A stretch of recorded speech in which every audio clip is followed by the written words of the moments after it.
Sa araw na ito, tayo ay pupunta sa Bagak, Bataan para makita ang project ni TP Corporation. Sobrang aga ng lahat at sobrang happy ako. Salamat Lord sa pag-iingat sa team na maging maayos lahat kahit on the spot may abirya ay talagang on the spot ay nare-resolba. Excited ang lahat dito sa Bagak, Bataan dahil ito na ang susunod na magbo-boom sa real estate. Kaya habang pre-selling, gab na natin.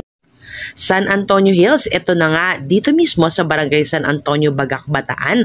Katalika ng araw tayo nakarating at ang lahat ay patuloy kahit lipas gutom na ang abutin. Ang nakikita nyo, ito mismo ang site, di po ito kalakihan mga mi kasi ito ay 139 units lang. Kaya sarap magkabahay dahil konti lang ang kapitbahay mo. Kumusta naman ang pagdadrive mo na expander? At kumusta naman ang sakay ng expander?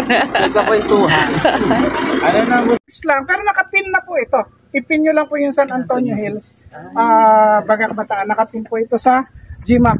Kung gusto niyo po yung operational na private property dito or resort type, yung campsite po natin, Bagak Winds.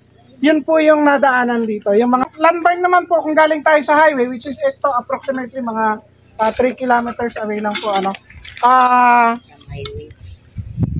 Macdo to the rescue, mga mi, at talagang gutom na ang mga kasama natin dito. Kaya pasensya na kung kayo ay nagutom. Sa susunod, madami na akong baon, promise. Pero sa ngalan ng kaalaman, talagang ang lahat ay go pa din at kitang-kita pa rin ang mga ngiti sa labi.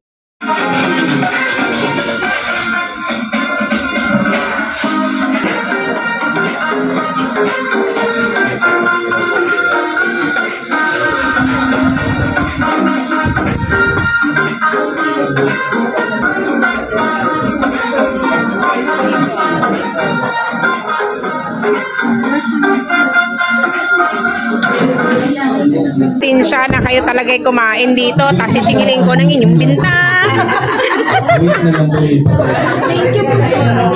Thank you na food, ma'am. Ano, gutom pa? Nanginginig na. Nanginginig na. Nanginginig na daw. Ito, hindi na makatiis eh. Ating upcoming Cavite Bataan Interlink Bridge, di ba? Gaano po yung kalapit?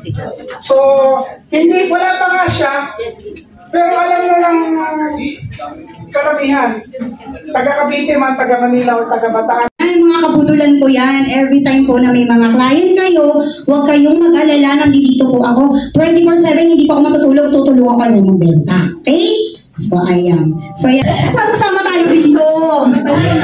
Itaas sa mga kamay! Iwagay-way! Yes! Si San Francisco Heights na gano'n yung naging sistema namin. And yes, okay naman. Goods naman po.